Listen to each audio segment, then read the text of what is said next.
What's going on, folks? Thanks for hitting that download button and checking out a brand new episode of Toys and Tech of the Trade, your one-stop shop for toys, tech, and talk with some assembly required. I'm your host, Rich, and if this is your first time checking out an episode, first of all, welcome. Second, a bit about what we do here. Toys and Tech of the Trade is an interview series where we sit down with content creators, entrepreneurs, and just awesome folks that are on our radar and discuss the gadgets, the gear, and the tech that they use to run their business, create content, and more importantly, be more productive. Now, when it comes to the toys aspect of this podcast, we don't just relegate it to action figures and the usual things you think of when you think of toys. We like to look at toys in a more general sense.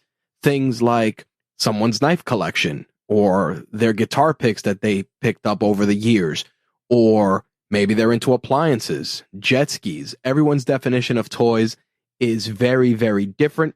And we like to embrace that here, number one, because it allows us to get to know our guests a little bit more intimately and learn more about the things that make them tick and the stuff that they're into. And of course, it helps to break up a lot of that business and entrepreneurship talk, which is a big part of this podcast. Now, with that intro out of the way, let's get into some housekeeping. So, I first of all wanted to thank everyone who has reached out regarding our conversation with John Hill, aka John Small Mountain. The numbers are outstanding. I was blown away by the amount of amazing and positive feedback that we received for that episode. I'm actually very excited because we're going to continue the Underdog series with this week's guest, which I'm going to let the interview do the talking for that guest, because it was a tremendous conversation that not only just gave a lot of insight into something that I'd never heard of, a career path I've never been familiar with, but more importantly, it also made me question some of the things that made me tick as an individual and as an entrepreneur. And I think that that aspect of the conversation was just something that I truly, truly appreciated. And you're going to be seeing more and more of the Underdog community in future episodes.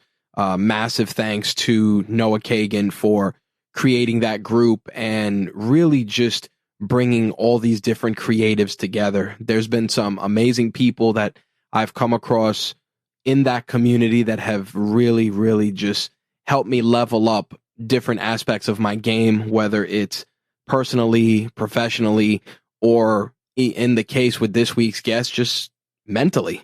So, incredibly grateful and really excited to share more of the Underdog community stories in the coming weeks and months.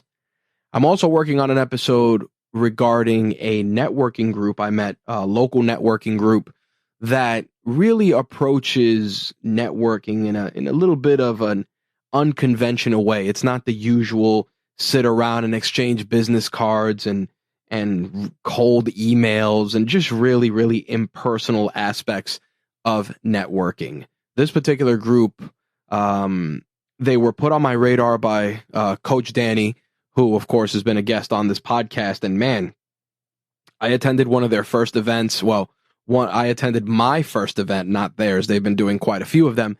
And just an incredibly welcoming and inviting community who are, again, just looking to level up their business, level up different aspects of their career, and more importantly, just looking to pay it forward and help out others that are on their own entrepreneurial journeys. And I thought that was just tremendous. And I'm going to probably record a separate episode dedicated to that, just because I think that the group and the work that they're doing needs to be showcased. Plus, I want to paint networking in a different light versus what people expect. Massive, massive shout out to Alexis A. McCoy from Slang For Me, which is a new podcast on the Rageworks Podcast Network. Alexis may be familiar to many of you as she was the co-host of Call Me When It's Over alongside Josie's Boy. Josie's Boy has gone on to start his company Painted in Blue, and they are just killing it with amazing handcrafted leather goods. So definitely check out Tony's work, Josie's Boy, at Painted in Blue. And of course, links for Painted in Blue will be in the show notes for this episode, just to get you folks familiar with the work that Josie's Boy is doing over there. And of course, Alexa's podcast, Slaying for Me, is on episode 3. And the third episode actually was about networking. So by all means, if you enjoy the sweet sounds of Alexis A. McCoy and appreciated her work on Call Me When It's Over, show her some love. Check out Slaying for Me on the Rageworks Podcast Network and wherever you consume podcasts. Well, I think that's going to wrap up the housekeeping for this week's episode. I wanted to really keep it a little brief to allow you folks to enjoy my conversation with this week's guest. With that said, let me shut my trap, turn it over to the guest, and share the toys and tech of their trade. We continue our brand new Underdog Showcase series with flow coach and owner of the Heartbeat Hive, Anna Fitzgerald. Anna came to me highly recommended by Dan Bennett from the Underdogs community. And after reading her impressive resume, I am truly, truly excited to share the toys and tech of her trade as well as her story. Anna, what's going on? Hey, what's up? Glad to be here. Thanks so much for inviting me. I'm really excited to break down your amazing, amazing journey because there's so many different layers to it. There's a lot of stuff we covered before the start of the recording, and then just again doing a little digging, and I was just like, man, there's so many avenues we can go through. But let's start with the basics, with your origin story, and talk about how you got started in your current career path and what drove you to start there. Okay. So I love that you use the word layers because I really think that people have so many layers and we can adapt and evolve as we grow in life and appreciate the old layers, but also welcome the new ones. And I see my career like that. I've worked in a lot of different jobs and it took me a while to really land where I am as a flow coach. And I'm really happy with that journey. Sometimes when you're going through it, it can seem like, what am I doing? Why does my resume look like it has ADD? Like, you can get caught up in that. But really you need to come back internally and define what you want from life. And so my story as a flow coach, I bring over 20 years of experience in arts nonprofit management, music industry, as a performer, as an art educator, a lot of the arts interwoven throughout my life in very amazing ways. But really, my story of becoming a flow coach was about my own brain, actually. In 2019, I experienced the greatest losses of my life. I lost my stepfather, and then I lost my father very suddenly in a plane crash. Jeez. And yes, it was the biggest heartache and heartbreak I've ever experienced. But both my parents were in the military, career military people, and they really taught me about grit and perseverance. And so I'm fortunate to have had that mindset growing up that they always told me, you can do whatever you want, but be prepared for either the result or the effect or the consequences. And so when that happened, when I experienced that great loss, I knew that I had to go on, right? Life has to continue on. But I started asking myself, what does that life look like day to day? What does it look like in the big picture? And how can I really incorporate all of me? So when I say all of me, and my approach as a coach is to not ignore the body.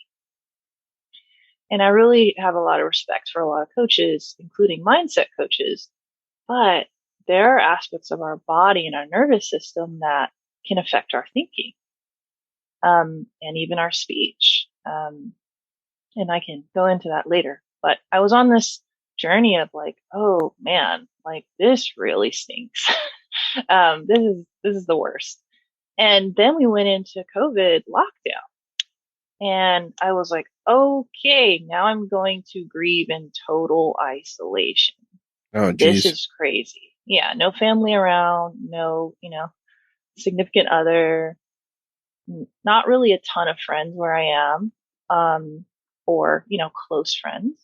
Right. And so I was like, all right, this is up to me. I can do this. It's going to be a roller coaster, but I can do this.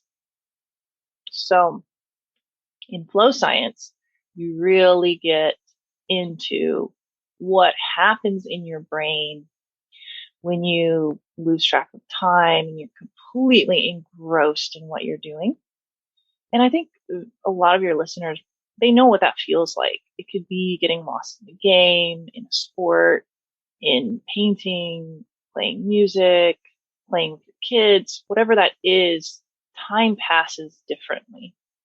So, I wanted to understand time better because I was just faced with such a monumental, obstacle of knowing that time is different for everyone, but also our timelines. Things can happen and we can really, really, forget that, oh yeah, we're all going to pass on someday. No, So not I, to cut you off. I apologize. I kind of wanted to unpack that a little further sure.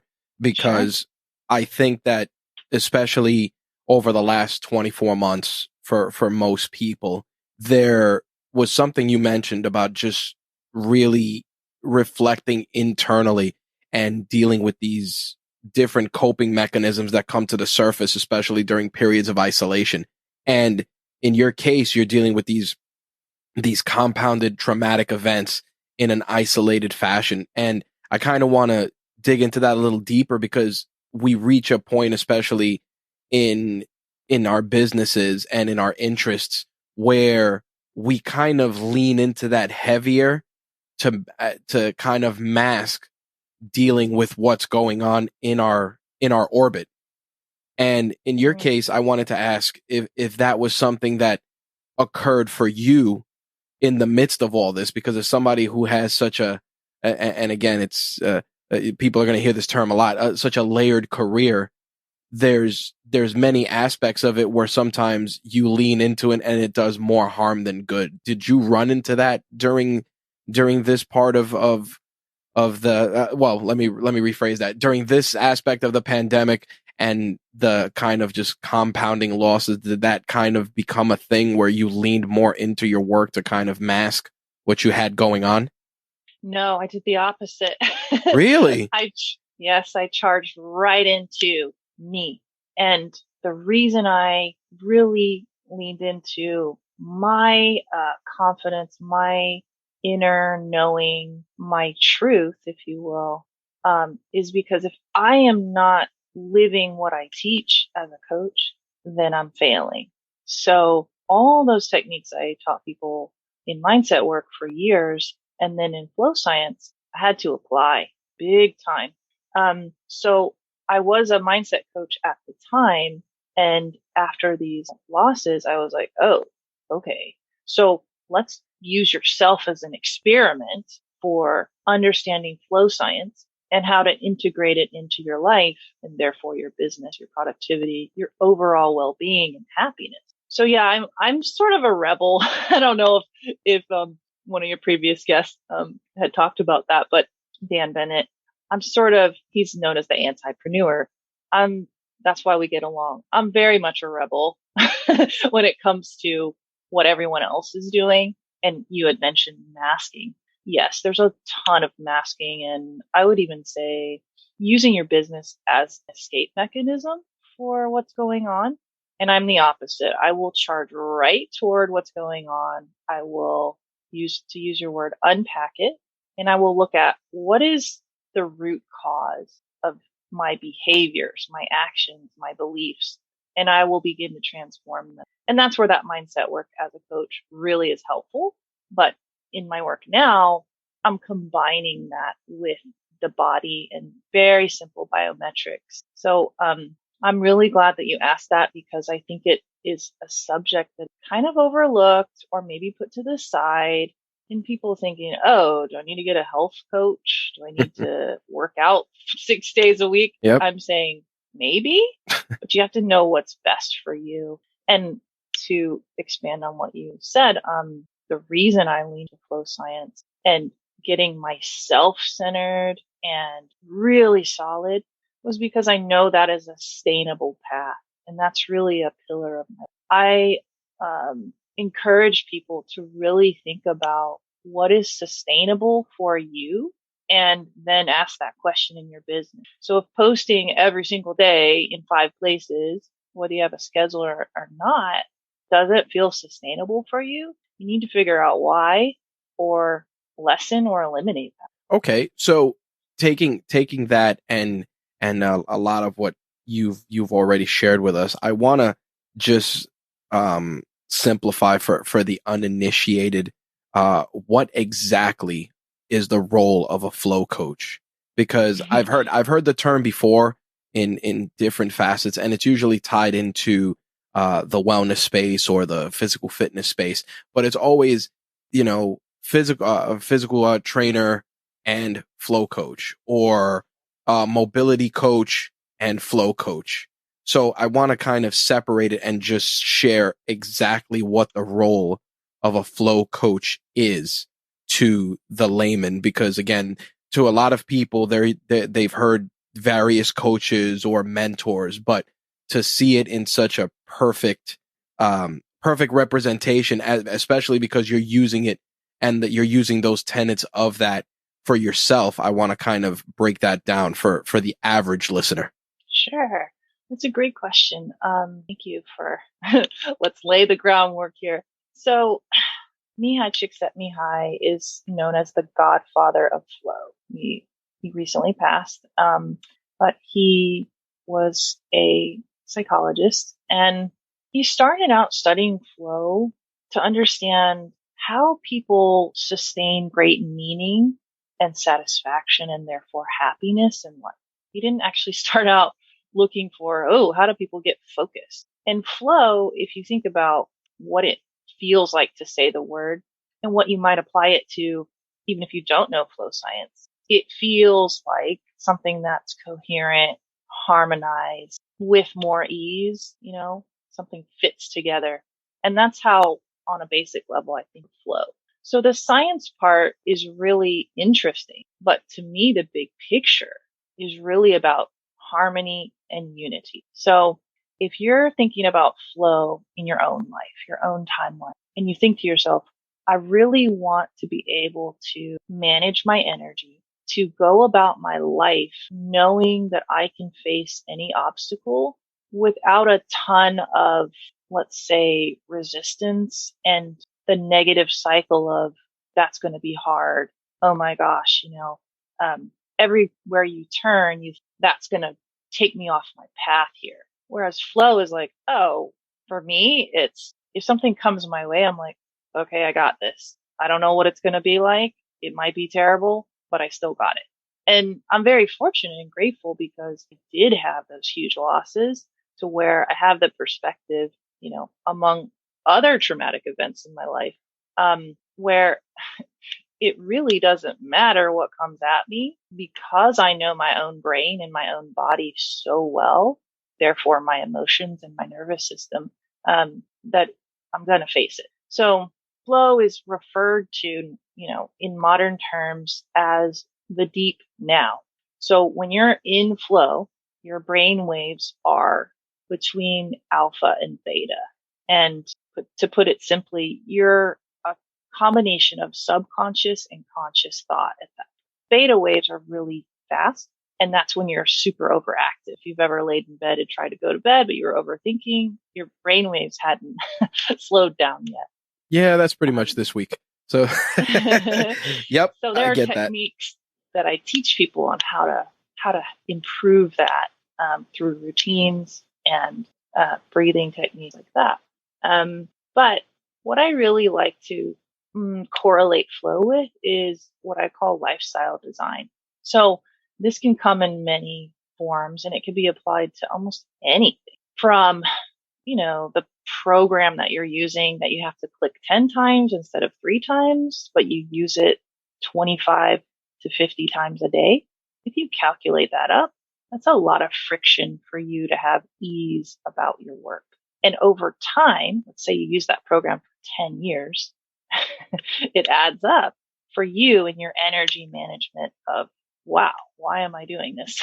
Could this be easier? So flow is it's a tool for lifestyle design. It's a tool for understanding the body and the mind. And it's a tool for making my life feel more meaningful and satisfying. Right. I want to ask about that a little further, because the thing that I've noticed, especially now with the increase in awareness in mental health, is that there is there's a more awakened state with regards to the reinforcement of hustle culture, work-life balance. I tell people all the time that the pandemic opened up a lot of inefficiencies in the workplace, but it also opened up a lot of inefficiencies in our mental workspace, because I think, across the lines of gender, like especially like with males, we are always taught to compartmentalize our emotions, to kind of, isolate them and not lean into them as much, because obviously it detracts from whatever roles we have. And I've also noticed that, especially now, there's trying to be a larger push towards more mental balance for everyone across the board. Do you agree with that statement, that people have become now more self-aware of those particular barriers that they're dealing with, whether it's reinforced by their present life or their work, or a combination of those factors? Yes. If you talk to anyone I know, and I say this all the time, that I am really against hustle culture. I have always gone at my own pace. I was in drumline, like I beat my own drum. I'm unconventional. I lived in an Airstream for 5 years. I am an essentialist, not a minimalist. Like I am a big dreamer, but I also am able to see the practical side of things, the pragmatic side, which is a really great gift. So what you're talking about is really awareness. So I think time is a huge element in what you're talking about. Because people aren't spending as much time, say, traveling, the space and the effort physically to travel to a job is reallocated in a different way. And some people have really embraced that. Oh my gosh, I've gained half an hour on both ends of my actual workday. What could I do with that? Could I exercise? Could I journal? Could I do this or that for myself? Right. Other people have said, all right, that's an extra hour. I can scroll on social media or I can do the hustle thing. Right. And what I'm saying is that if you really, really want to move yourself forward and you're clear about your goals, then the balance of understanding what is sustainable for you is super important. And you got to check in, because that changes a lot. It changes with the landscape, as we're talking about, the landscape of awareness of the self in regards to your well-being versus tying it to your productivity is what we're really essentially talking about. It's a very unique and sometimes very slippery slope, where you mentioned something very, very crucial, and that's time. Obviously, time is ever moving, and you can't I always tell people, you can get back $1, but you can't get back an hour. And the thing about it is, especially now, being home, some of us, whether we're working or not working, or we're trying to start these pet projects, it's almost like we're staring at a clock constantly and trying to fight the clock to get everything we need to get done. And I think that that's a gift and a curse for many of us, because everybody's looking at it, like you said, oh, I got an extra 30 minutes on the back end. And it's like, oh, let me scroll longer on Facebook, instead of taking that energy, as you said, and putting it towards something just a little more constructive. I mean, if you have a family, then you should put those 30 minutes to your family, or to go one step further, put those 30 minutes into yourself. Go for a walk, go for some quiet reflection, clear your mind of everything that's usually bogging it down for those 30 minutes. Am I right? Yeah. So I want to talk about this a little more because time, time is different when you're in flow. And if you talk to a lot of people who are interested in the subject, they'll say, when I'm playing my instrument, I don't realize how much time has passed. Or minutes can seem like hours and hours can seem like minutes. It's modulated. So what's happening in your brain when you're in flow? And it's important to really learn what your high flow activities are, first of all. And that comes over time. But when you're in flow, you're actually using less of your brain. In the prefrontal cortex, your brain slows down. So in flow, the area that defines time and logic and sometimes fear, ego, it's quiet. So when you're engrossed in something in flow, you're not thinking, who am I? Who am I? Who am I? You're thinking, this is awesome. I'm doing the thing. This is great. Like, I don't even know what time it is. Now, when you come out of flow, you'll start looking at the clock. You'll either make mistakes or you'll realize, oh, I have to use the bathroom. I'm hungry. So that's a sign that you're coming out of flow. And I'm really glad that you mentioned the time aspect, because when I was going through the grieving process, I mean, it's a lifelong process, but right after losing my dad, I really had to be careful about time in respect to, how do I maintain my business at a minimal level, not completely just close up shop, but also respect the process that I'm going. And leaning on flow activities was really good for me for several reasons. One is this element that we're talking about, time. So when you experience a trauma or a loss, or let's even just say like a transition and leaving a job, going to a different one, life changes, time, your relationship to time is going to adapt. Agreed. A lot of resistance comes when we try to keep it the same. So if I had said during the grieving process, which you had asked, did you lean into work more? If I had leaned into work more, then the problem of not addressing the energy of emotion in myself would have manifested possibly in very unhealthy ways if I didn't address it right then. And that's really, it's a practical way to see my life. Do I want to go ahead and deal with as much as I can as soon after the event and really understand myself? Or do I want to cover it up?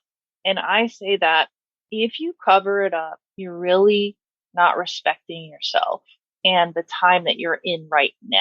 So a lot of us, I will say I'm not in that culture, but a lot of people in hustle culture, they're really focused on the do, because they want to fast forward to the have. Yep. And my ultimate, question is, if you die tomorrow, are you happy with your life and what you do day to day? If Agreed. you're on your way to your goals with those day to day things, but you haven't accomplished what you want yet, that's totally okay. But are you on your way? I always tell people I like to leave the room better than when I entered it.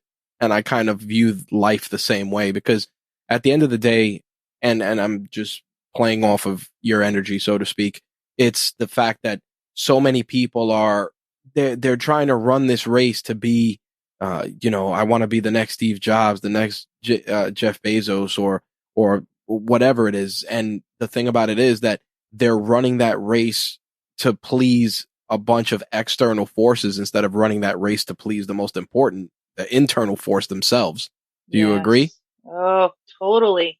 The internal is so important. And, I feel like when you differentiate self-care or self-confidence or self-concept with selfishness, there's a big distinction. Usually selfish people act in certain ways and say certain things and do certain things because there's something missing from their life. There's an imbalance inside of them. But when you balance that out inside of yourself, most people who are very confident and have a great self-concept and are always working and giving that time for themselves, they are really able to impact people in such positive ways. So make that distinction for yourself. And it may take some rewiring for you to shift your paradigm of what you've been told is selfish. So a lot of parents think taking time for themselves is selfish, when really, if they did that, no matter how small the amount of time, they'd be able to show up more authentically, and 100% for their child. So with that said, and I wanna kind of use that to open this up a little further. It's who needs a flow coach? Yeah. Well, I will say I'm a lifestyle designer as well. So Okay. flow goes hand in hand with lifestyle design. So we're talking about, let's say, let's use an example of someone who's hustling, right? And they neglect their sleep, right? And then Guilty. I feel attacked. Are you seen? Yes, ma'am. So let's say you're neglecting your sleep. Mm-hmm. And I'm going to throw this stat out here real quick from the Flow Research Collective, which is who I study with, that being chronically underslept is like going to work every day, but having had 5 beers. That's what your brain is running on if you're chronically underslept. Wow. So how well can you function? Do you really want to show up like that? If you had an employee and they were showing up like that, you'd be like, oh, hell no. You go home and sleep. Yep. Sleep it off, right? No more of that for you. That's the same, way that your brain is reacting to that lack of sleep. And so that's, just one of the million reasons where I'm like, no. Hustle culture is very different from having a clear drive and ambition, but knowing when your body is out of coherence, whether that's your emotions, your mental capacity, or physical, and when you're in line and you're able to perform and show up the way you want, so that ultimately, if you were to pass on tomorrow, you'd be satisfied versus like having regrets, right? So if someone is this person, this, avatar we're talking about, is not sleeping well, but they're not willing to give the attention to that, they're going to repeat the same patterns. Their nervous system is going to be fried. Their adrenal glands maybe, are going to be overworked. And they're going to make mistakes. They're going to be, possibly like grumpy with customers, right? So there's research with having HRV that's low, which is heart rate variability, and that is the distance between each heartbeat.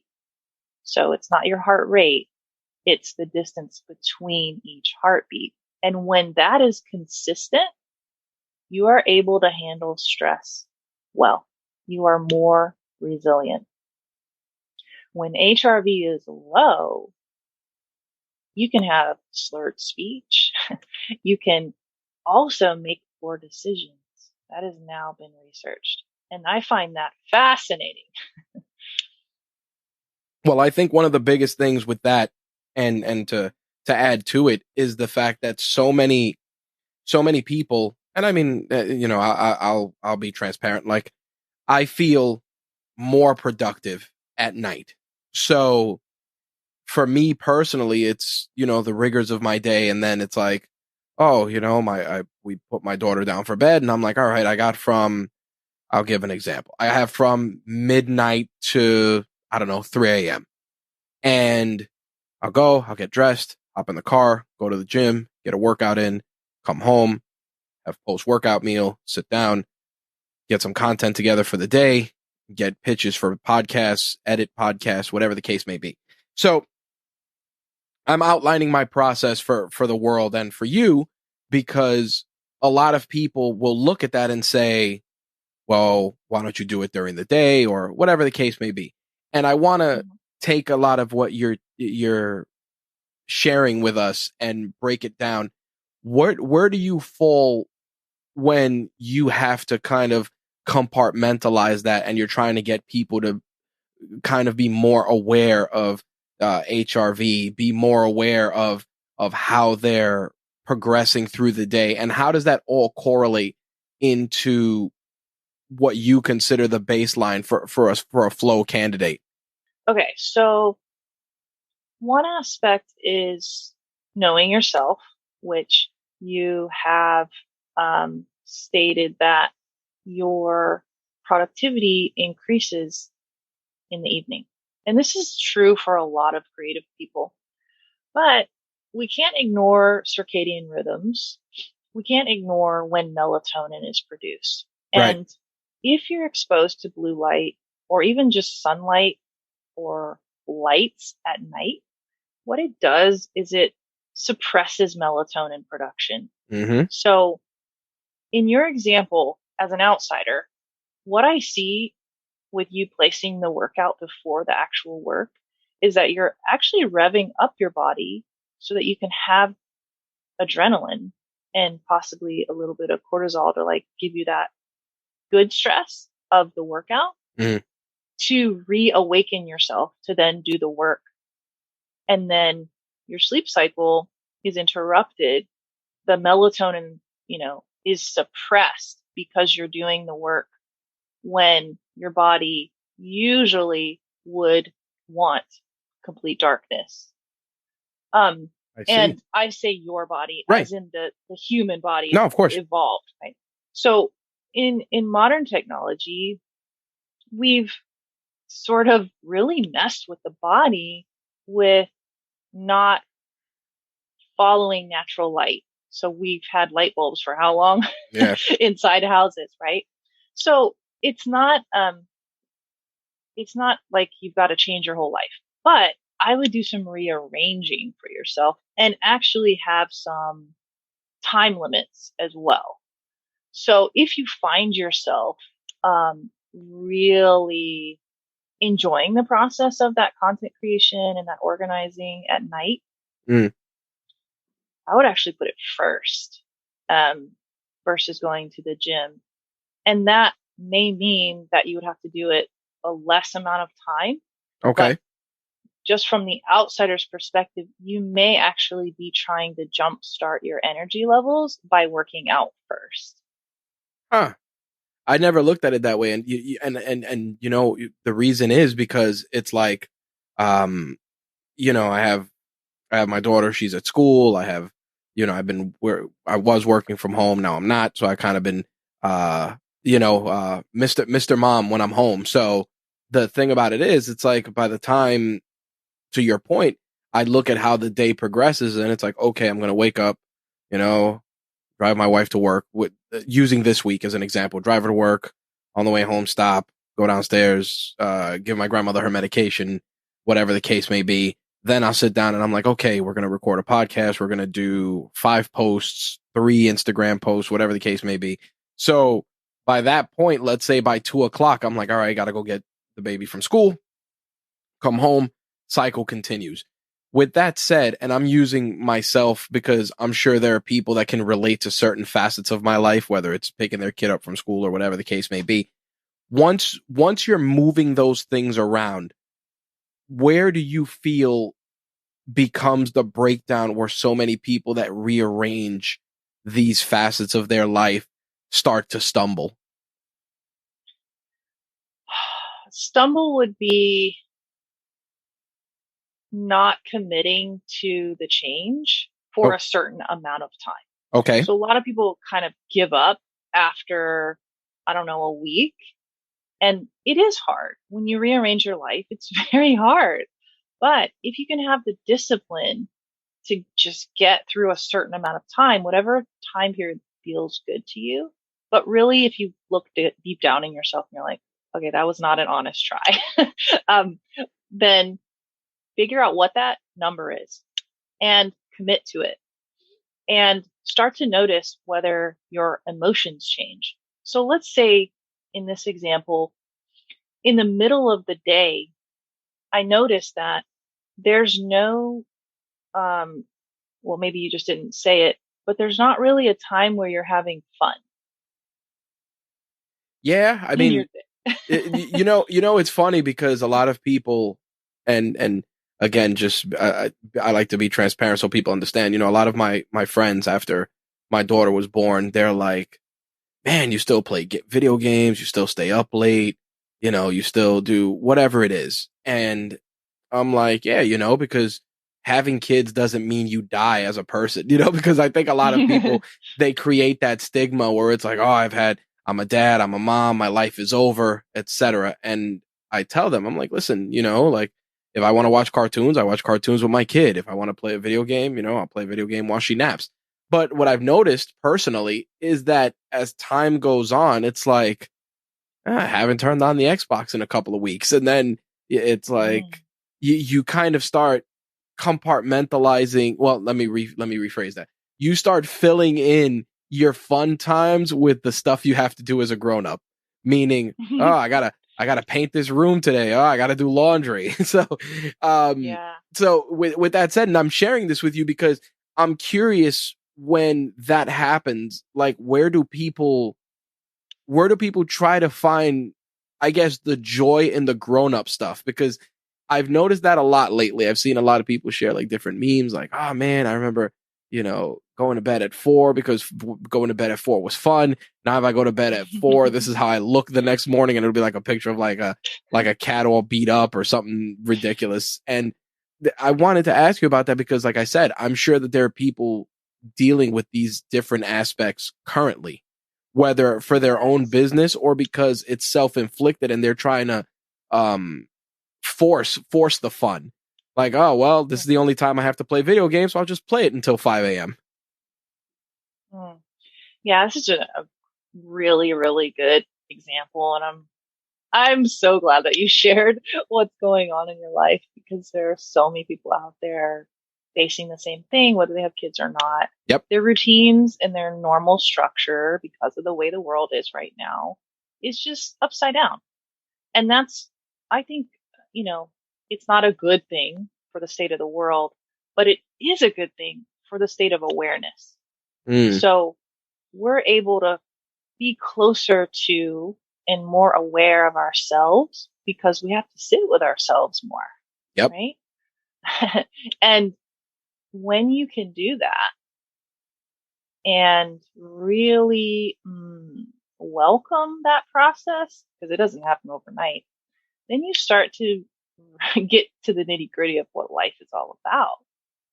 And I think going back to what you were saying earlier, there's a lot of masking, there's a lot of escapism, and um, that's also part of what flow is about, like having clarity of how you actually want to live your life and spend your time, and then incorporate these biometrics, sleep hygiene, things like that.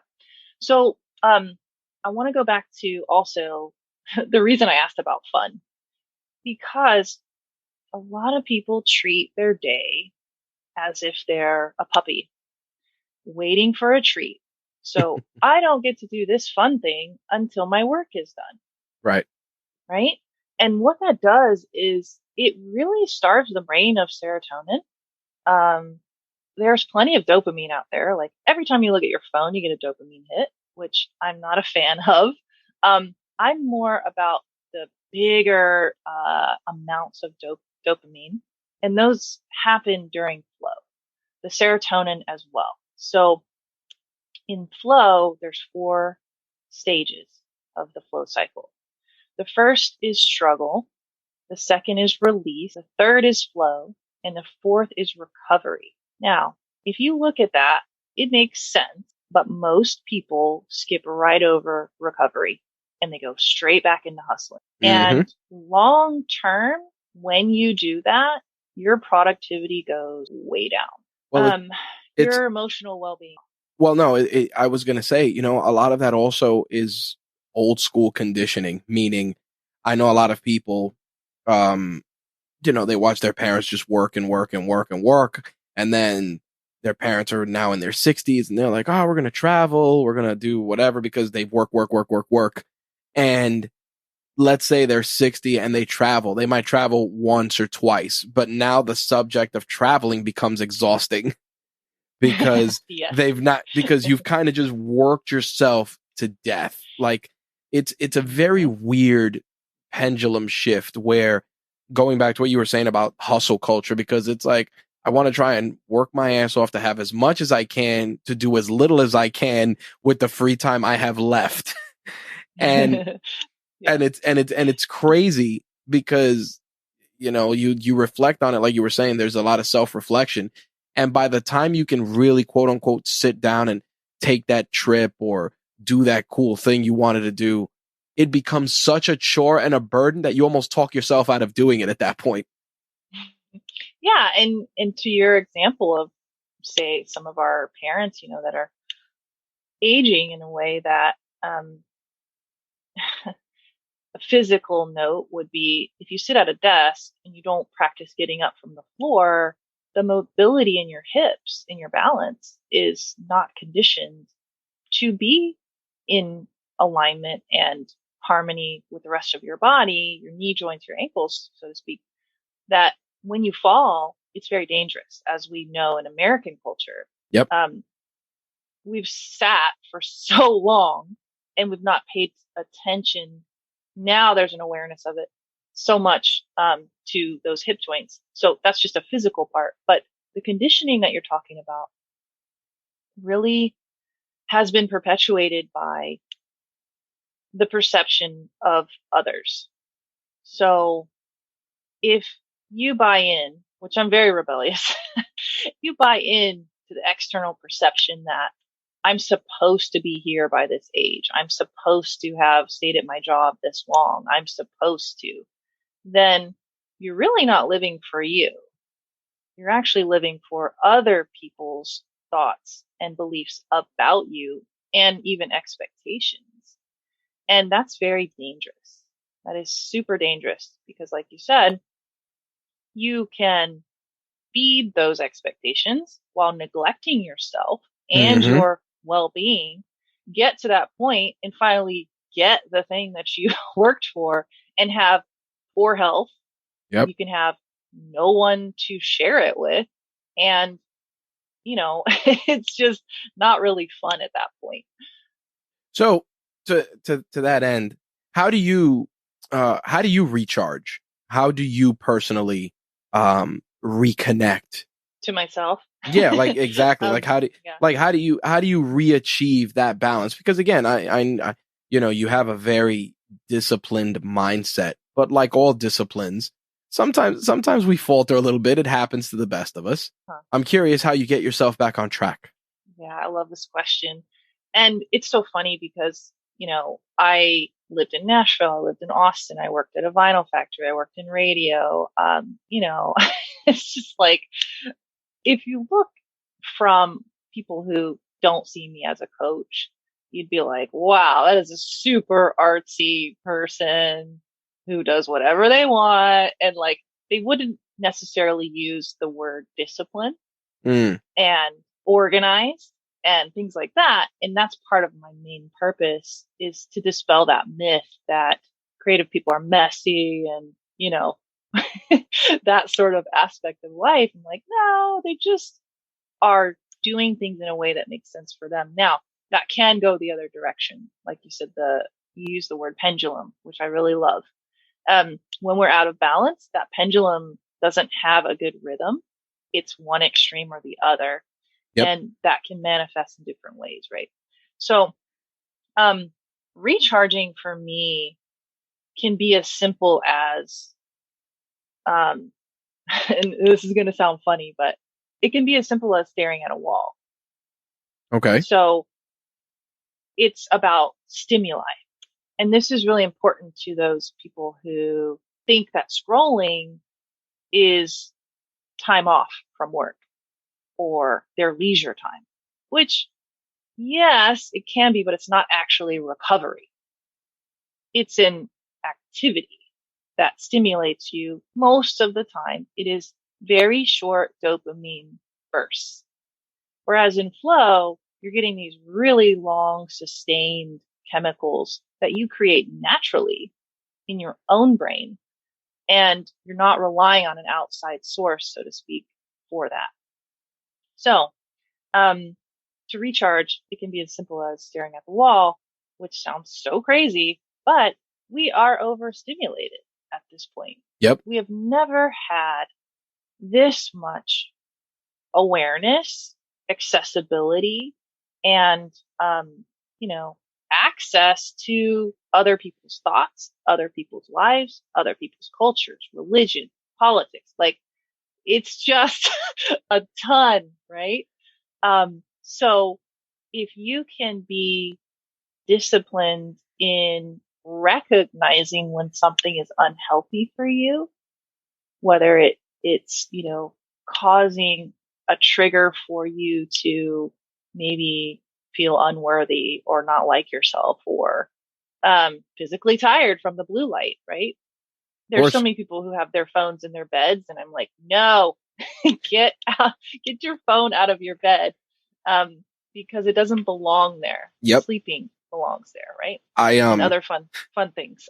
I can reinforce that after my daughter was born, and I said to myself, my phone will stay in my office. Doesn't matter what it is. My phone will stay in my office. It won't be in my bedroom. If it's an emergency, someone in my house will knock on my door. It was that simple. And I'll be honest, it became incredibly helpful. Just winding her down at night and putting her to bed, because it's like you said, like staring at a wall. Like sometimes I just lay there while she's falling asleep, and sometimes my wife would nod off, and here I am just laying here, just hanging out. And it's just no, oh, well, while they're sleeping, let me look at Instagram, or let me do this, or let me do that. Like I've slowly started to move into that mindset where my iPad, my phone, everything stays in my office. That way, it's like if I want to watch anything, it'll have to be TV. And even TV, it's like, there's nothing stressful about watching the Food Network at 1:00 in the morning, or just watching something amusing. So to that end, I am 100% in agreement. Like, unless you need to have it, or you don't have any clocks in your room or anything, you don't need your phone in there.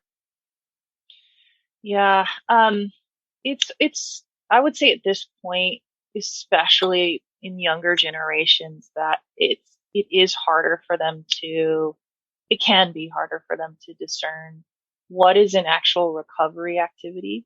So versus active recovery versus straight up stimulated, because it's so much part of their culture. But also in the time of COVID, it's like, oh, we all want this connection, right? And we feel alone a lot of the time, even when you're around other people, maybe because you can't hug them or, it's just weird, right? So if you can connect with yourself first and check in with yourself, then the type of connections that you're going to have, whether it's in your business, your personal life, or, relationships or whatever, they're going to be more of quality and longer lasting. And that's another pillar of my work, is sustainability. So you had asked the question about who is an ideal candidate for flow coaching. And I would say it's someone who has tried a lot of things, or maybe not, but they just know that something is off. Something is missing from the way that they feel meaning in their life.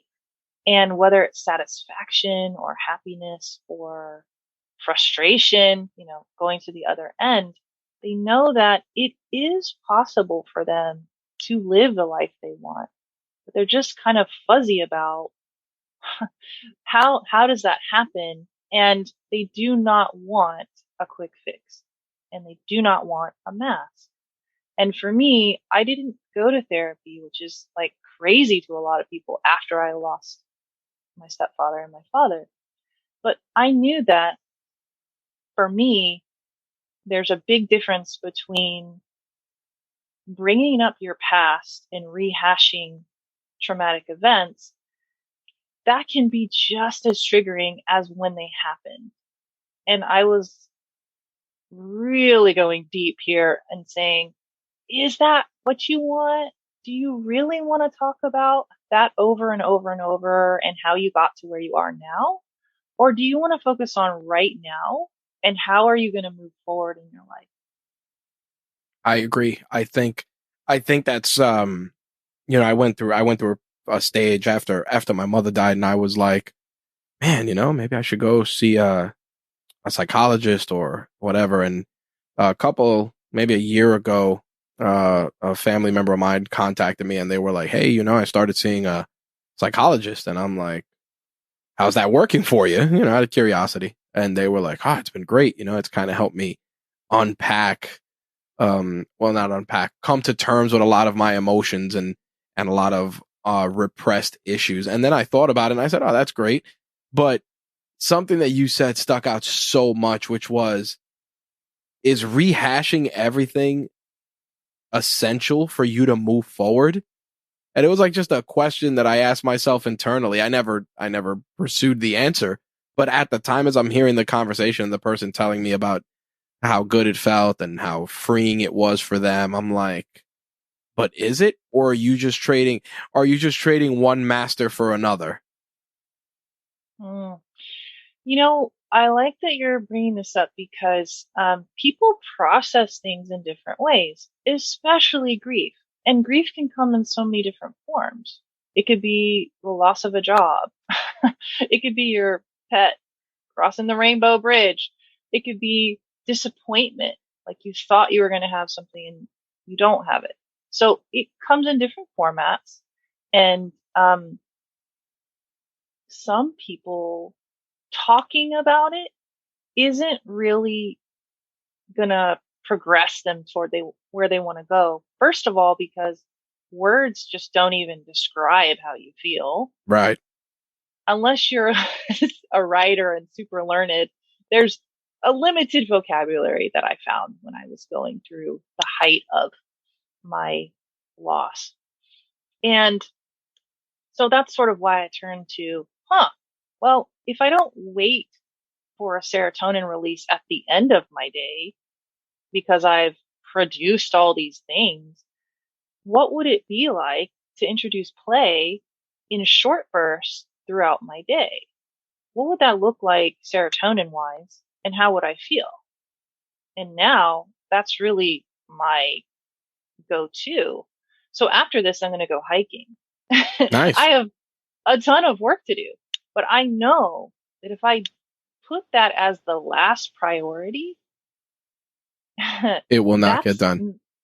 yeah. And it doesn't honor me as a person. I'm totally worth paying attention to for an hour and a half while I hike, because when I come back, I will have the hunger and the drive to do that work. And I will be super focused about it because I do have less time, right? But on the walk, I'm not working, so to speak. I'm taking in the environment, but there is in your brain, it's kind of running these, ideas in your head about the things that you're interested in and passionate about, which could be your business. Right. So you might get an aha moment while you're out and be like, cool, I can't wait to get back and actually apply this. And I think what people forget is that the more you skip the recovery stage in life, the less quality you will have in your emotions, your productivity, and meaning. And that's a good way to wrap that aspect of our conversation up. I wanted to shift gears. We like to do a series of rapid fire questions we call the hot seat, and Okay. kind of helps deconstruct our conversation, but just touches on a couple of things that, are more casual than some of the deeper stuff we just discussed. Um, I'll start with one that's always interesting to ask so many different people, and that's what did you want to be when you were a kid? This is so funny. I actually would always say I want to be a star. And my parents would be like, "You want to be famous?" I'm like, "No, no, no. I want to be an actual star," which is so funny. But now I can see it as the being a light in darkness. And really, when you think of people who you know and you describe them as lighting up a room, or when they're in your presence, they just fill you up. That's sort of what I'm getting at. And in my work, I'm really fortunate to use the knowledge that I have, the experience I have as an artist and musician, um, to apply to people's lives as a flow coach and support it with, science and experience to where they begin to come back to life knowing that their dreams are possible, but also along the way, they don't have to burn out. That's a that's a tremendous explanation, and it's funny because when you said you wanted to be a star, I was going to answer, and I said, "Oh, she's gonna drop the hammer," and that's exactly what I was envisioning when you said that. Just being a beacon to help others, to kind of lead the way for others, and I feel usually my follow up questions to that is, what changed or what got you to that point, and my response to your question is you're kind of where you want it to be. Yes. The road was a long and winding. It was many layers. It was many jobs. I mean, I've worked at a comedy club. I was a flight attendant. I mean, I worked at a grocery store. And all of that, I don't look back on and say, I should be here. I should have done this. I should Mm. have stayed. Like what I always say to my clients is don't should all over yourself. um, because yes, it happened, but we're here right now. What are we going to do about now? And what do we want going forward? Agreed. That's the ultimate question every day. um I noticed in our research you mentioned you are a cellist, which leads me to my next question: why the cello? Oh man. Okay. So I'll do an experiment. When you hear the cello, what do you feel? um Strength. There's a very strong presence for that instrument. I was always a Yes. I was always when I was a kid, I used to always want to learn the violin. And my mom, I don't remember why, she thought that I would want to learn to play drums, and I hated it. And she was like, "I paid this money for you to get these drum lessons." I'm like, "Don't like it." And never bothered learning the drums, but I've always had a fascination and an appreciation for the violin, because I always felt that you can the music that it creates can be very subtle, but it can also be very powerful. Okay. Awesome. So I started out on the violin and it was, it was too high. It was too small. I have like major basketball hands. um, so I heard the cello. Someone came in that was a friend of a friend into our little strings class. I grew up in rural North Carolina, and it was a big deal to see a cello around those parts. Um, so she came in, she played, and immediately I was like, oh my gosh, that is my instrument. I want it, you know? And my parents, they were so sweet and said, okay, if you want to do this, it was a big expense. I play that cello to this day, 27 years later. Wow. Um, so it is my instrument. And I'll tell you why it feels so good for me is that, there's really three points of contact when you play the cello. So it's an actual whole body experience. Yep. There's your hand on the neck there's the body on your actual chest, your legs around. So I guess there's four, your legs around the instrument to hold it. And then the bow vibration as you move it with your right hand. So it's a very full body experience. I knew it was my first love, and it still is my first, my first love. So yeah, that's why I play the cello. Awesome. I know that we talked a lot about it. Well, we talked about blue light and dopamine hits, but it's a question I ask, and I'm always curious, and especially in your case, what are 3 mobile apps you can't live without? Mobile apps. All right. So I have Iris Mini, which is a blue light blocking app. You can use it on your phone and your desktop. I just really like that one. It's got different modes that are, I haven't seen on other apps. Okay. So it's worth experimenting with. Let's see. I had thought about devices and not actual apps, but, I am wearing a device that has a really great app. Should I, talk about that? Yeah, please. Okay. So I have a focus tracker called Foci. And what it does, it only works when you're sitting, which a lot of entrepreneurs sit, as they work. But it monitors breathing patterns. You clip it to your belt or your pants, and it faces inward toward your stomach. So it monitors your breathing patterns and can actually sense when you're more focused and when you're distracted, and also when you're calm or fatigued. Wow. Yeah. That's pretty awesome. So that's really good for me kind of using it, first of all, to get a gauge of how much time am I actually in flow? Now, it doesn't work when you're standing. So when I go hiking, it's not going to be monitoring that time, but I guarantee I'll be in flow. So I can get a handle on how much time doing sort of business-y stuff that I'm in flow, or I can look and see, these times of the day you seem to not get into flow very often, or by this time in the day, as you were talking about your schedule, by this time I'm totally wiped and I really shouldn't try to be doing anything cognitive past, let's say 8:30. Right. So it's really cool. They have, I think, like the second generation out. I backed it on Kickstarter a long time ago, and I've been really impressed. I'll give one short example. I worked the presidential election in 2020, the height of COVID, and I'm an election officer where I am. So I'm the person that takes your ID and is like, make sure you're registered, and you move on. Right. But you can imagine how tense that day was. Yeah. It's usually a 19-hour day for me. So, yeah.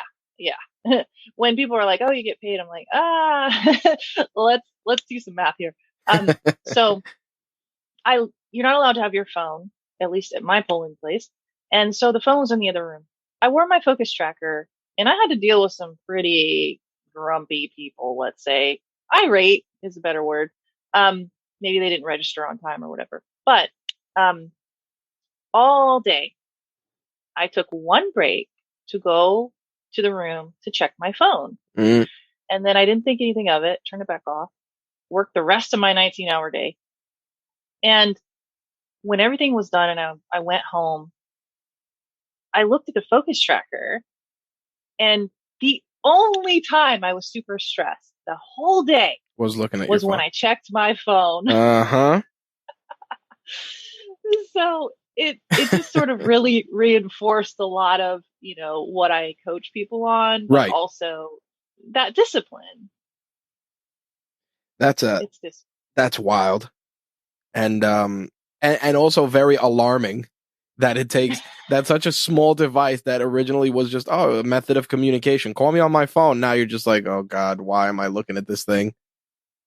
Yeah, and the hustle and the culture of expecting people to be readily available all the time is so unrealistic. Oh, And it's I'm glad terrible. that people are really going against that now. And I hope that continues. Oh yeah, I mean, before when I was beginning to work from home from my day job, I remember they were, oh, we're going to give you a company phone, and I said, okay, cool, because they wanted originally to, use my cell phone, and they're like, oh, we'll credit your bill. I'm like, no, no, no, no, no. I want a completely separate device that I can shut off at the end of the day. And Mm, they gave me the device, and I remember, I used to have a pretty um relaxed schedule, so to speak. So I remember it's like, it's about 6:30. I'm like, all right, I'm going to shut off my phone and that's it. And I remember the next day, someone's like, oh, I tried calling you around 6:45. Was your phone off? And I'm like, yeah. Oh, well, you don't keep your phone on? Why should I? I'm like, yeah. my response was, I'm an hourly employee, not a salaried employee. And then later on, they moved me to salary. But I'm like, my working hours are X to X. That's where it begins. That's where it ends. And they were like, oh. And it took, to your point that as we were discussing before, it took maybe like 3 months of me not answering the phone for people to finally get like, oh, he doesn't answer the phone after 6. And it was just interesting because to your point, it's like as soon as the phone would ring, I'd get exactly that. I'd get annoyed, like, oh, what do they want? It's like 5 after, So now it was like I just shut it off and that was it. And then I had to just train everybody else to kind of accept that.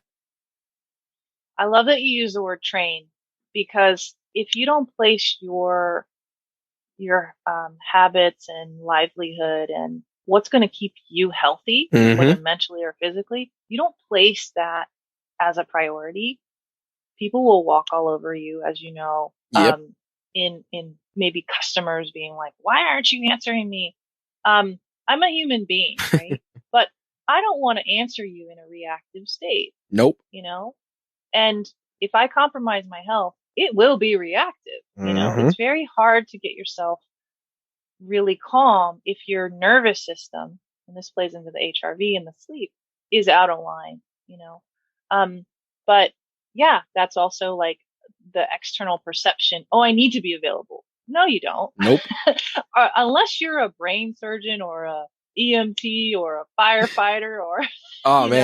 man. You'll get a good laugh out of this. I got into trouble. I remember once my boss was like, I forgot what it was. And I remember I'm like, listen, man, we don't cure cancer here. And Yeah. it just came out. And he's like, you're right. We don't. I'm like, yeah, exactly.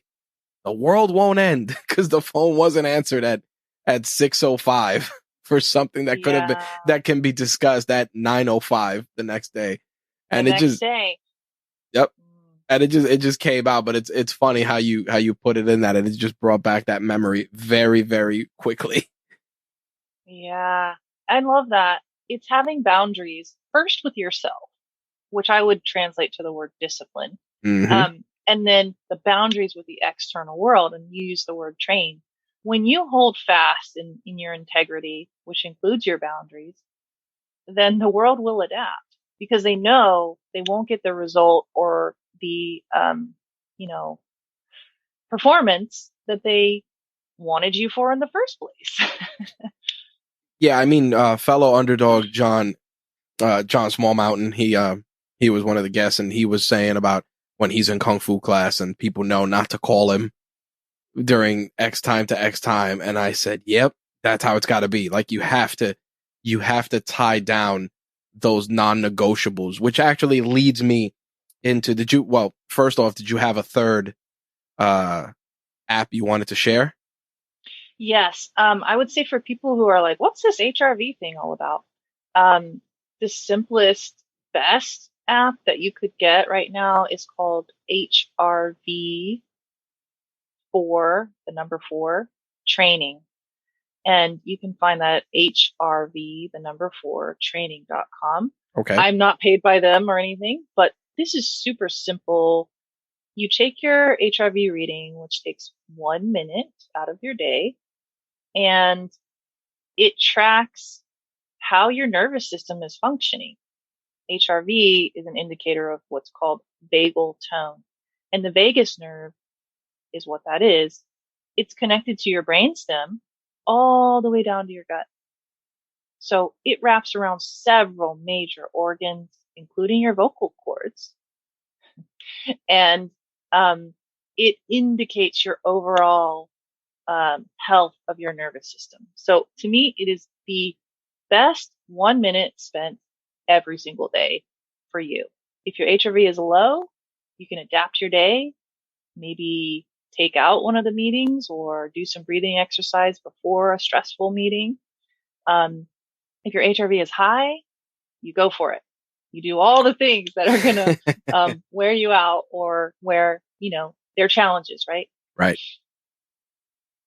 What's going back to the next question, which is what's a non-negotiable for you, whether personally or in business?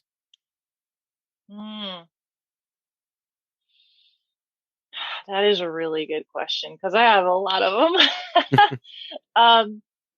Sleep. Okay. Sleep is non-negotiable. Yeah. You're not going to get the best me if my sleep is suffering in any area of life. And I don't want to feel not 100%.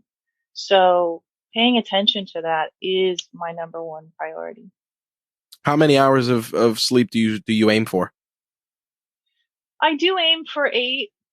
I don't always get 8. Sometimes I get 9. It really depends. And your sleep is going to fluctuate based on the stresses of your life, but also Yep. your routine. Like we're talking about blue light. But overall, just making it a priority will improve it. And by the way, sleep is the biggest factor in the health of vagal tone, which would be your HRV scores. Man, now I gotta go and get this app. I'm sure it's gonna be like tilt, tilt, tilt, like a pinball machine. Go ahead. Can I add a note there? Yeah, please. So I recently did an overview on YouTube of me looking at my HRV data over the past 2 years, which includes right after losing 2 people in my life in 2019. So, I correlated that data with the events of my life and my personal energy. And then I made a decision on how I was going to coach this year. What is my schedule? Wow. When am I taking time off for recovery? And definitely gonna want to share that in the show notes. yeah. So, it's funny because when I did that, I hadn't looked at the data before. I was intuitively making this schedule. Then when I looked at the data, I was like, oh, this lines up exactly how I thought and wanted to arrange my life while still making a living to where my well-being was placed at the top of the priority. The rest I will figure out, whether it's raising prices, getting more clients, or figuring out what is best for me long term, not just this year, but maybe the next 5 years I give this schedule a try if the first year goes well. What's the last book you read? Well, I read really slowly, and so it takes me forever to, to read books. But I'm currently reading a book called Smart Moves. I don't have the author right now, but this person focused on child development and learning. Okay. And really breaks down these physical exercises that helped each student depending on what their cognitive, ability was and how much it improved. But what I like about this book, if you're not really into, kids or that's not your area, it doesn't matter because the book really goes into how we learn and how the physical aspects of how we move can improve how we learn. And that is fascinating. Huh. All right. We'll definitely look that up and share it with our audience. What's something you've changed your mind on in the last 12 months? 12 months. Oh, I've changed a lot.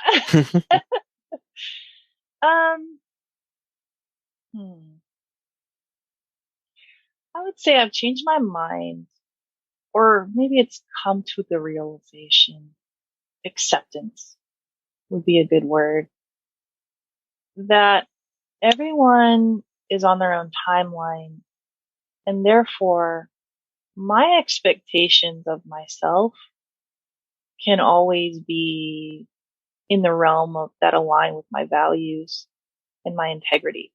But that there's so many timelines. There's so many people who are adjusting and dealing with their own work and inner work as well. That when I kind of had an old model before COVID of like, let's meet up, let's do this, let's do that, and it kind of dropped off, I had a little bit of a rub and I had to go inside and say, why do you feel triggered, or like, why do you feel this absence of connection when everyone is dealing with something they've never dealt with before? Mm-hmm. You know? And so how can you show up in integrity with who you've always been?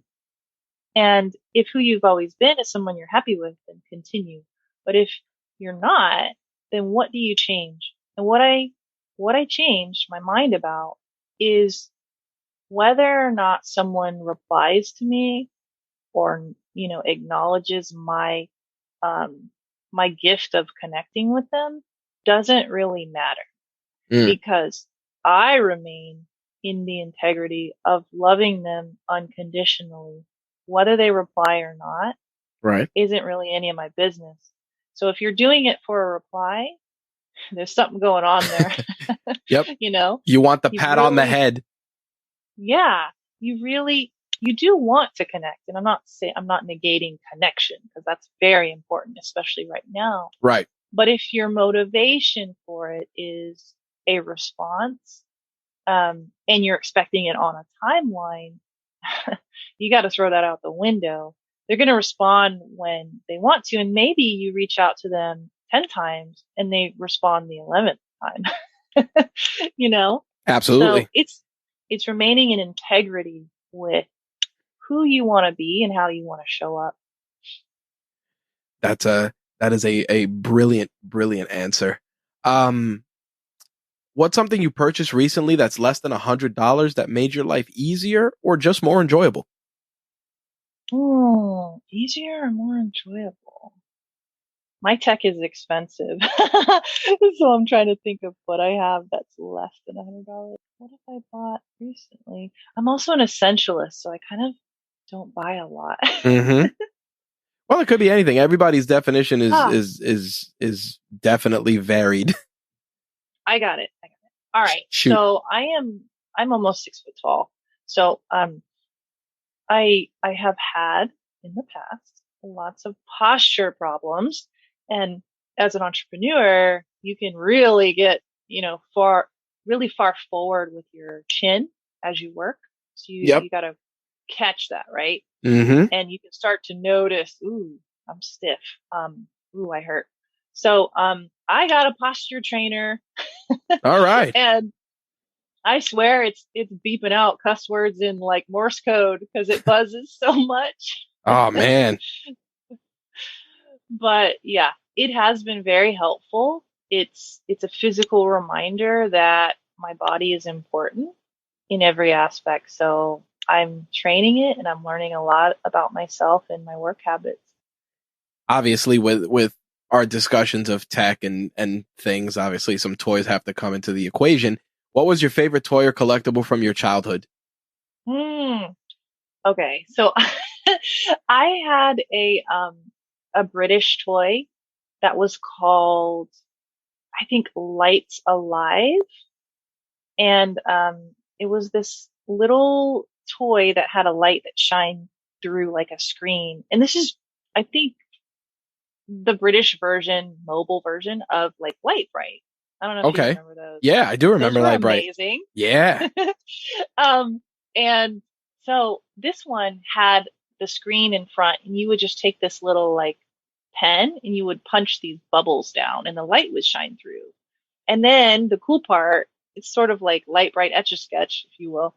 You would push the screen up and it would push all the bubbles back. And I just thought, oh, this is amazing. Man, that's it's interesting when I ask people about their toys and stuff, because the answers I get are always, especially if they've had like a varied childhood. In other words, there was like immersion in different areas or just different parts of the country. And the fact that you mentioned that, and of course you attribute it to something like Light Bright, it's just crazy like to hear like those references. I think partially because there's a part of me that's dating myself, because like, I go and I see like something that they call like, oh, transforming stickers. And I'm like, it's color forms, guys. Like, this isn't new. So like to hear that, and then you're like, yeah, it's like Light Bright. And it's crazy because, my daughter, she's 3. So I have a lot of toys in my office, just stuff from my childhood and stuff I've kind of been downsizing and selling on eBay. And she'll come in and she'll pick up like a toy of like He-Man, and it'll be she'll just stare at it for hours, like it's the like she found she found something historic, like a fossil. I'm like, it's just so crazy to me, like in the episodes, the almost 60 episodes with this podcast, like the stuff that we've had and our connections to them. And that's that it's not every day I hear somebody drop a Light Bright reference, so that's pretty cool. I think that's what's funny is as you're talking about it, you were kind of, as you said, dating yourself. It's going back to like how overstimulated we are. Mm-hmm. I love the simplicity of really old school toys and tools. Yep. Because it really forces you to use them or find ways for you to enjoy them versus like, oh, I'll just get another one. Oh, I'll just download another game. Yep. And that aspect of play in learning is super important in the way of having a risk that is manageable. And I really, really encourage play without technology for learning, but also for adults. Mm. So dance parties is a really good example for yourself to have a little bit of play in your day and that break that we talked about for you without waiting till the end of the day to get that serotonin or sustained dopamine in your day. That's the biggest thing that I can recommend to people is find ways to play more. Nice. If I call you a year from now and I go, Anna, what's going on with your business? What do you hope to answer? Okay, I'm working on a flow course for creative people, and just it will be similar to what we've talked about today. It's like applying flow to the creative person's life. So very concrete examples for, let's say, how they can set themselves up to go into flow when they practice their instrument or go to paint or whatever. Um, a year from now, I hope I will be able to impact a lot more people because I've gotten better at putting out content and attracted the right people who want this type of change in their life. But eventually, I would like to design a movement course where I explain and work with a neuroscientist that I study with of how the brain is reacting to those movements, but also how those movements play into the longevity of artists and musicians. All right. That's definitely something to keep an eye on. Yeah. All right. The last part of our conversation I like to call Reach One, Teach One. It's usually just last piece of actionable advice we frame for different audiences, and usually I tailor it different for every guest. But in your case, given your unique background and the amazing conversation we've had, I'm going to give you a different approach to this question. You're chosen to speak in front of a group of high school seniors and college freshmen who are entrepreneurs. What's one piece of actionable advice you'd give them, whether they're looking to go into the workforce or start their own business? Well, having just one is so hard. I think at that age, there is possibly a slipping of sleep patterns Mm-hmm. because of the pressure to perform. And Um, that would be what I would say is really place the sleep as a priority, because you won't perform long term if you don't have that. It doesn't matter where you go, what you do, what business you start, what university you go to. That sleep is going to be crucial. And at that point, some of their brains haven't, fully developed yet. Right. So that's a critical time, and sleep just has so many benefits. So that would be, it's not a exciting answer, but it would be the Nope. answer that I would definitely say. My advice is to always prioritize your sleep. No, I think that it's the right answer, because going back to our conversation for the last almost 90 minutes, it's the fact that these are the things that we know we should be doing, but we shortcut around for the sake of the bigger goal. So, to elaborate even further on what you said, it's the high school senior that's, I got to study, I got to do this, I got to do that, I got to get ready for this. I can sleep 5 hours here, I'll make it up on the weekend. The making it up on the weekend eventually catches up with you. I agree totally. The quality of life that you want is gonna be skyrocketed once you prioritize sleep. There you go. Last but not least, of course, where can people find you, your work, and just keep up with you and what you're up to? That would be heartbeathive.com. I'm also on Instagram, same handle, Heartbeat Hive. And then my YouTube channel, I think I'm the only Anna Fitzgerald that really has a lot of subscribers. So if you search Heartbeat Hive on YouTube as well, you'll find me. There's just nobody who has that name. Yeah, I'm very excited about the future and people finding me. Please reach out if you have any questions. I totally answer my DMs. Like, this isn't a big corporation. This is like me, so Yep. Please reach out to me. And I'm very grateful that I had the opportunity to sit down and chat with you and share the toys and tech of your trade. Thank you. Man, what an awesome conversation with Anna. I continue to be blown away by the amazing folks that we get to sit down and talk with every 2 weeks on toys and tech of the trade, whether it's people that are starting their journeys or people that have been on their journeys for years or people that are just doing some unconventional things that I personally am not familiar with. I enjoy the fact that I continue to learn and be educated along the way and learn about things such as a flow coach and how working with a coach like that allows you to just be a better performer, a better leader, whatever the case may be.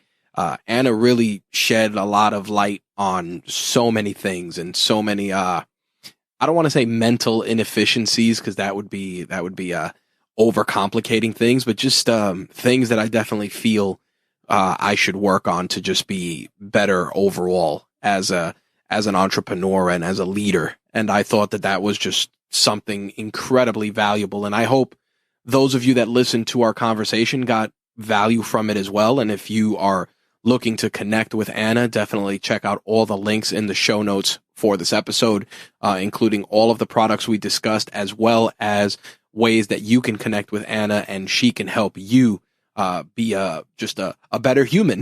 That's the short version of that. Nonetheless, as always, full disclosure, some of the things may contain affiliate links, which if you click, we will receive a small commission, which of course goes towards helping grow RageWorks, grow the podcast, all that fun stuff. So please feel free to use those links. It helps us out, and we truly, truly appreciate it. To wrap things up, a couple of calls to action. As always, make sure to follow us on social media if you want to keep up with us. You guys know the deal. Links for it will be in the show notes for this episode. Last but not least, I'm not going to ask you folks to review the podcast, because if you like it, you're going to do it.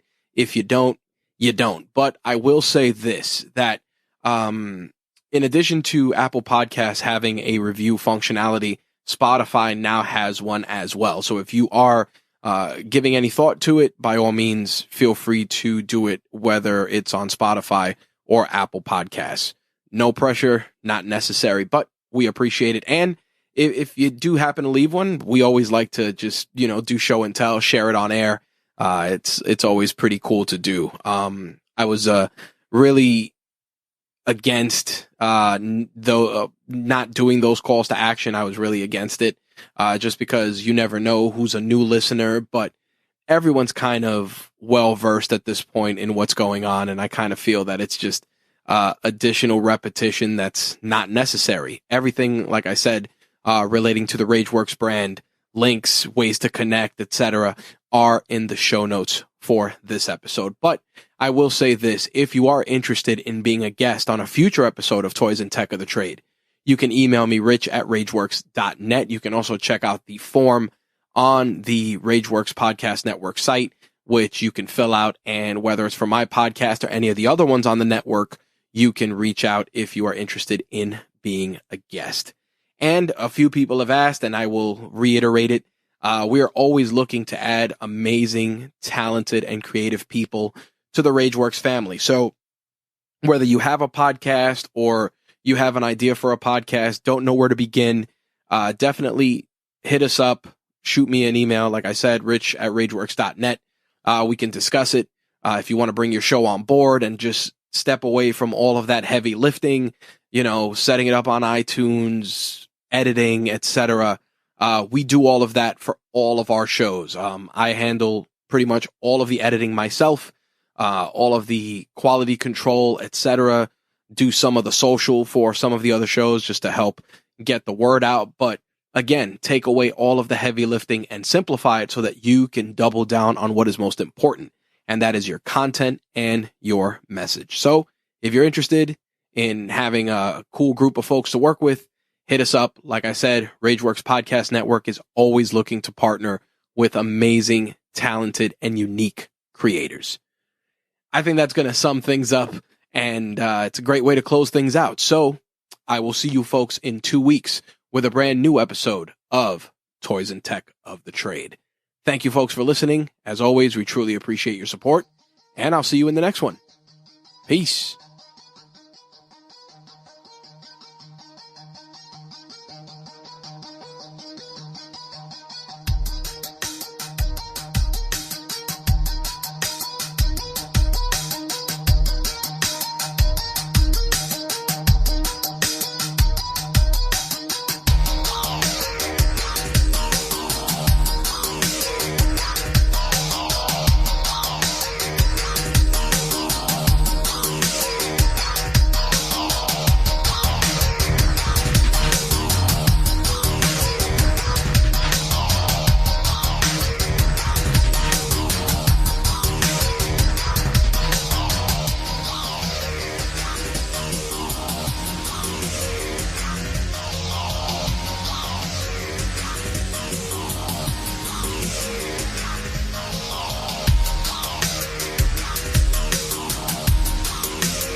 Toys and Tech of the Trade is part of the Rageworks podcast network, your source for rants about gaming, entertainment, and the works. Visit us at rageworksnetwork.com.